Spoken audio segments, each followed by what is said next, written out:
একটা মানুষ যদি খারাপ কাজ করে তাহলে ওর কুকুর, এমনকি কুকুরের বাচ্চা বলে গালি দেওয়া হয়, শুয়োরের বাচ্চা বলে গালি দেওয়া হয়, যে মানে বোঝাতে চায় যে তুমি কতটা খারাপ, ও একটা পশুর সমান।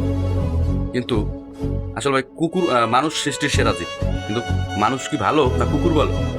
হ্যাঁ, কিছু কিছু মানুষ কুকুরের থেকেও নিষ্ঠা, অথচ আমরা খারাপ মানুষের কুকুরের সাথে তুলনা করি। কিন্তু এমনও কিছু মানুষ আছে সমাজে যারা কুকুরের চেয়েও নিষ্ঠা। একটা কুকুরের একটা আধগান রুটি খাওয়াইলে আর আধগান আপনি খাইবেন, দেখবেন আপনার লগে লগে দৌড়ইব, ওই যাইবো না, ওর ভিতরে একটা প্রেম সৃষ্টি হয়ে যায় কেমন জানি। আর একটা মেয়ে 1 যুগ 2 যুগ পর সংসার করার পর এরপরে চলে যায়। তাহলে বোঝেন যে মানুষ খারাপ কাজ করলে, খারাপ একটা যে কোনো খারাপ কাজ করলে ওর কুত্তো বললে সমাধান করা হয়, অথচ ও যে 1 যুগ 2 যুগ পর চলে যায়, তাহলে কুত্তর চেয়ে কত নিকৃষ্ট, কত খারাপ, এটাকে একবার ভাবছে? তাহলে কুকুরের চেয়েও নিকৃষ্ট মানুষও আছে। মানুষ কিন্তু সৃষ্টির সেরা জীব, এর ভিতরেও এগুলো আছে।